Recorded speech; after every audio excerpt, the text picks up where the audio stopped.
बिहार विधानसभा चुनाव में अब माहौल पूरी तरह गरमाने लगा है। विधानसभा चुनाव में बीजेपी के स्टार प्रचारक और यूपी के सीएम योगी की भी एंट्री हो गई है। योगी आदित्यनाथ ने दानापुर में चुनावी जनसभा को संबोधित करते हुए विपक्षी दलों पर जमकर हमले किए। उन्होंने फर्जी पोलिंग का मुद्दा उठाया और कांग्रेस और आरजेडी पर जबरदस्त हमला बोला। सीएम योगी ने आरोप लगाया कि बिहार में विकास को रोकने के लिए बुर्के की शरारत शुरू हो गई है।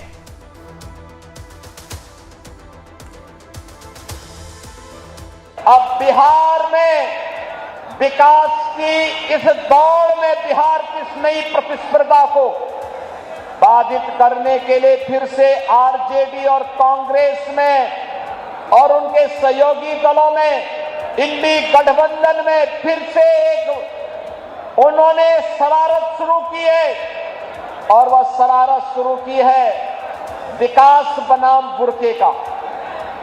जब भी बिहार विकास के बारे में चर्चा कर रहा है,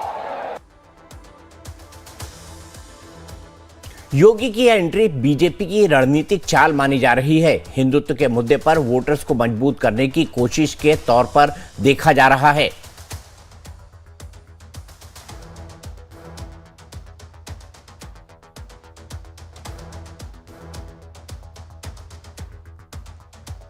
इसी पर बात करने के लिए मेरे साथ बीजेपी से धीरज कुमार पांडे हैं, मेरे साथ आरजेडी से आरजू खान हैं और जेडीयू से सत्यप्रकाश मिश्रा जी हैं।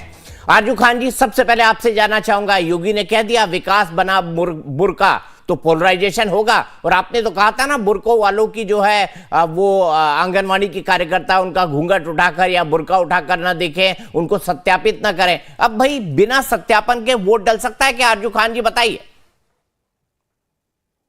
देखिए, सबसे बड़ी चीज होती है ना, जब किसी को आपत्ति होता है तो वो उसका सत्यापन करवा लेता है। लेकिन यहां आप क्या देख रहे हैं, 20 सालों की एनडीए समर्थित सरकार बिहार प्रदेश में, लेकिन उसके बाद भी हिंदू मुसलमान की ध्रुवीकरण। और मैं अगर गलत नहीं हूं तो ये वही योगी आदित्यनाथ जी है ना, उत्तर प्रदेश के मुख्यमंत्री, जो कुर्सी पर बैठते ही, संवैधानिक पर कुर्सी पर बैठते ही अपने ऊपर लगे हुए जितने दोष थे एक सिग्नेचर से खत्म कर दिए।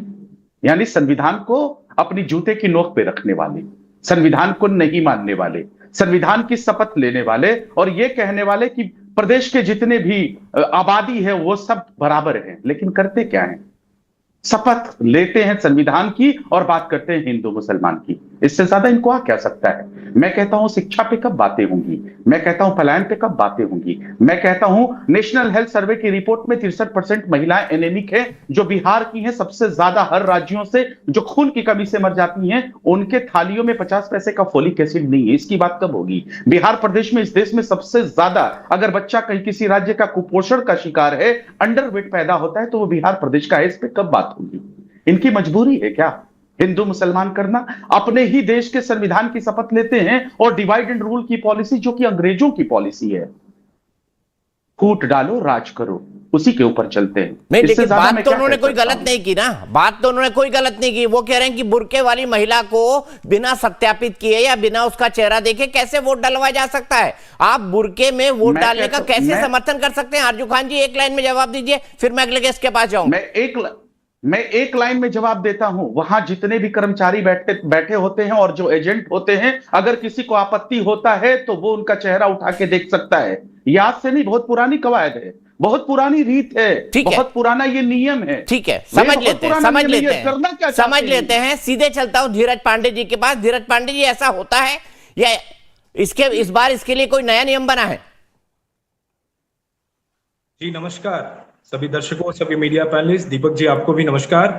देखिए, हमारे जो प्रवक्ता हैं विपक्ष के, क्या बातें कह रहे हैं भाई साहब। कानून और नियम जो होते हैं सबके लिए बराबर होने चाहिए। अभी आपने कह दिया कि बिहार पे इन विषयों पे बात होनी चाहिए। मैं कहता हूँ पोलराइजेशन की राजनीति तो आप करते हैं।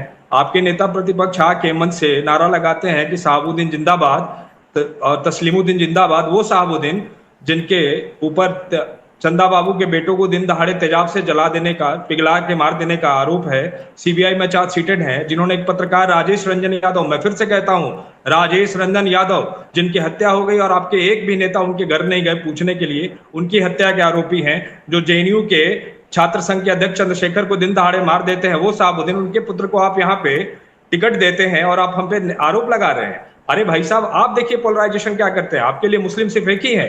अरे देखिए, इस देश में हम जो काम करते हैं, सबका साथ, सबका विकास और सबका विश्वास। अगर विकास हो रहा है तो उसमें मुस्लिम समुदाय का भी विकास हो रहा है, सबका विकास हो रहा है। विश्वास अगर है तो उनका भी उतना ही है जितना हम सबका साथ और सबका विकास लेके चल रहे हैं। किस तरह की बातें करते हैं आप लोग। आपके लिए तो मैं एक छोटी सी पंक्ति है मेरे पास, मुझे रामाधारी सिंह दिनकर जी की वो कविताएं याद आ रही हैं कि मूल जानना बड़ा कठिन है नदियों का वीरों का, धनुष छोड़कर और गोत्र क्या होता रणधीरों का, पाते हैं सम्मान तपोबल से भूतल पर शूर, और जाति जाति का शोर मचाते केवल कायर क्रूर। एनडीए की सरकार आदरणीय नरेंद्र मोदी जी और बिहार में नीतीश कुमार जी ने अपने तप बल कार्य के दौर पे अपना शौर्य बनाया, अपना नाम बनाया, अपनी पहचान बनाई। अभी आप कह रहे थे जूते की नोक पे बिहार को किसने रखा, ये सब जानते हैं। उस जंगल राज के सबसे बड़े नेता, उसके अगुआ कौन रहे, सब जानते हैं। ये बताने की बात नहीं है। 1990 से 2000 का दौर, जब झारखंड हमारे साथ था, हमारे पास 40% मिनरल माइंस थे, सारे पावर प्रोजेक्ट थे, सारी इंडस्ट्रीज थी। उस दौर में क्या हुआ, बिहार के विकास की जगह बिहार का विनाश किया आपने, बिहार को लूटा आपने चारा घोटाला, अलगतरा घोटाला, वहां से आप हटे। बिहार की जनता ने 2005 में आपको यहां से बाहर कर दिया। आप केंद्र में गए तो वहां पे आईआरसीटीसी घोटाला, जिसके आरोप भी तय हो गए हैं। आप अपनी फितरत देखिए, आप अपनी बातें करिए। बिहार को जो विकास हमने दिया है उसका लगातार हमको मैंडेट मिल रहा है। 2005 से आपको बिहार की जनता ने बाहर का रास्ता दिखा रखा है। 2005 में आपके मुखिया चुनाव हार गए, 2010 में आपकी दूसरी मुख्यमंत्री आदरणीय राबड़ी देवी दोनों जगहों से चुनाव हार गए, और बाद में अगर आप बेरोजगार को रोजगार देने का भी किसी ने काम किया तो नीतीश कुमार जी ने ही किया, कि उनके साथ आए तो पूरी राष्ट्रीय जनता दल के एक परिवार को और पूरे राष्ट्रीय जनता दल को एक रोजगार मिल गया। नहीं तो 2010 में 21 सीटें रह गई थी आपकी। और इसके कारण क्या है, जब आप अपने आप अंदर झांकेंगे तो आपको पता चल जाएगा। एक और पंक्ति के साथ आपको छोड़े जाता हूं कि कभी अंदर अपने भी झांक जाया करो, यूं इल्जाम ना आईने पे लगाया करो। अंदर झांकिए, हमारी तरफ ज्यादा मत देखिए। आईने पर इल्जाम लगा रहे हैं आरजू खान, आईने पर इल्जाम लगा रहे हैं। और मुझे इस बात का भी जवाब दीजिए, कल मैंने भी आपसे बात पूछी थी, हमारा संपर्क टूट गया था। मैं आपसे जानना चाहता हूं, जंगल राज के इस बात से आप कैसे मुक्त पाएंगे और कैसे मुक्त पाएंगे? पोलराइजेशन की राजनीति तो आप भी कर रहे हैं ना। आप कहते हैं कि हमारा वोट बैंक मुस्लिम यादव है, आप ये कहते हैं ना, हमारा वोट बैंक MY है, MY मुस्लिम यादव, मुस्लिम हमको एक मुश्त वोट दे, और उसी मुसलमान वोटों के बल पर आप इतनी बड़ी पॉलिटिकल पार्टी है अभी तक।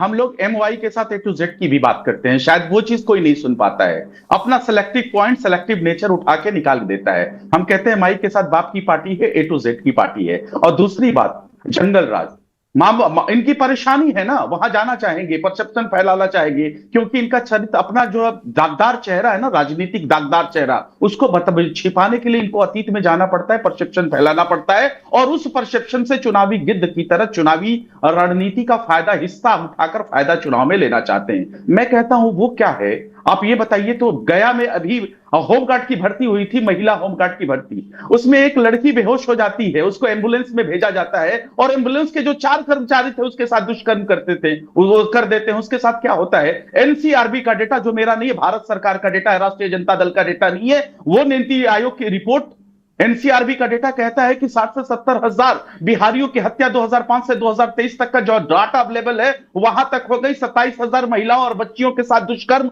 यानी बलात्कार हो गए, 1 लाख लोगों के अपहरण हो गए। नीति आयोग की रिपोर्ट कहती है कि यहां प्रति व्यक्ति आय निवेश नहीं है। यहां नीति आयोग की रिपोर्ट कहती है कि बिहार को स्पेशल पैकेज, स्पेशल स्टेटस मिलना चाहिए। आप हैं कहां साहब, और आप किसके गोद में बैठे हैं? और बात करते हैं तुष्टीकरण की, आप आरएसएस के गोद में बैठकर, जिसने देश के तिरंगे को मनहूस कहा, जिसने देश की एकता और अखंडता को गालियां दी, आप उसके गोद में बैठ के हमको तुष्टीकरण की बात करते हैं। आप उस भारतीय जनता पार्टी के साथ बैठे हुए हैं जो नरेंद्र मोदी कहते हैं मंगलसूत्र छीन लेंगे, मुजरा करवाएंगे, कपड़े देखकर पहचानते हैं। और तुष्टीकरण की परिभाषा हमसे तुष्टीकरण की परिभाषा, अरे सिकुड़ता हुआ जनाधार 42 नंबर सीट की पार्टी, आप हमको आईना मत दिखाइए, मैं दिखाऊंगा दाग चेहरे के, अगर बुरा लगे तो सामने से हट जाइए।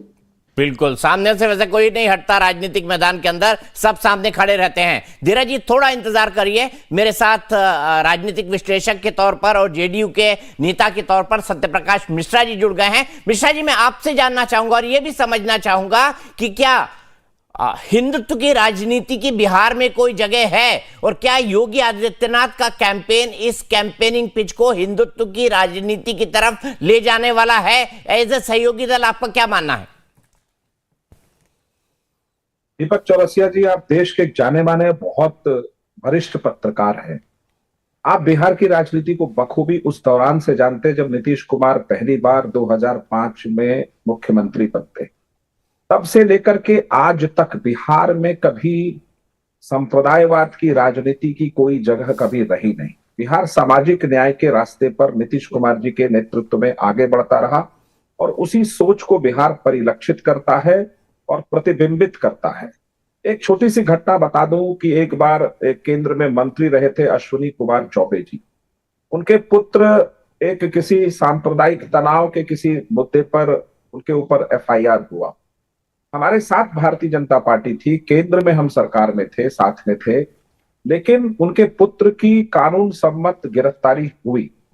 इसलिए नीतीश कुमार जी के राज में कभी ये हिंदुत्व या किसी भी तरह के किसी भी संप्रदायवाद की कोई जगह कभी रही नहीं। और भारतीय जनता पार्टी ने भी बिहार में नहीं और भी कई अन्य जगह पर नीतीश कुमार जी की उस सोच को हमेशा सलाम किया है, आगे बढ़ाया है। अब है कि आपने एक प्रश्न किया है कि योगी आदित्यनाथ जी एक सम्मानित मुख्यमंत्री हैं, गठबंधन साथी के एक बड़े नेता हैं। वो बिहार में चुनाव प्रचार पहले भी कर चुके हैं लोकसभा चुनाव के दौरान और अभी भी कर रहे हैं। वो भारतीय जनता पार्टी के नेता के हैसियत से कहीं भी चुनाव प्रचार कर सकते हैं, इसमें किसी को कोई दिक्कत या अचरज भी नहीं होना चाहिए। लेकिन यदि कोई विपक्ष के व्यक्ति इस तरह का आरोप प्रत्यारोप करते हैं तो कभी वो भी तो अपने गिरेबान में झांके कि गांधी मैदान की रैली में उनकी भाषा किसी एक संप्रदाय के प्रति क्या थी। तो वो एक ऐसी राजनीति को जन्म जरूर देना चाहते हैं विपक्ष के लोग कि ये थोड़ा सा उसको हिंदू मुसलमान करके कोई एंगल निकाल सके।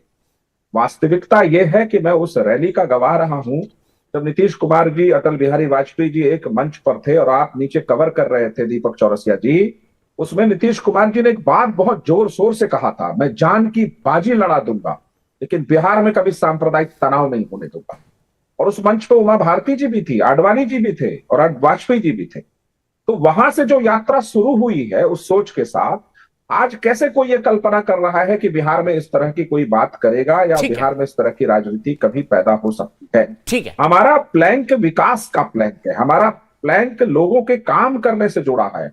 हम घर घर बिजली यदि 125 यूनिट फ्री दे रहे हैं और महिलाओं को 10,000 रुपए से सबल बनाने की कोशिश कर रहे हैं तो इसका एकमात्र कारण है बिहार विकास के रास्ते आगे बढ़ेगा और विकास की राजनीति होगी और कोई राजनीति की जगह बिहार में नहीं।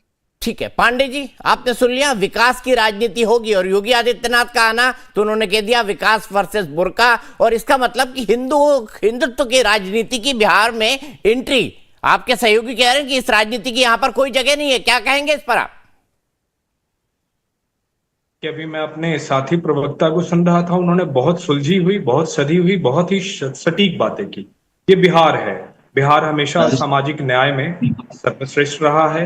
रही बात कि अभी हमारे विपक्ष के प्रवक्ता कह रहे थे कि MY समीकरण पे काम करता है, मैं जरा इनके MY फैक्टर की आपको जानकारी देता हूं। इनके राष्ट्रीय अध्यक्ष कौन? आदरणीय लालू प्रसाद यादव।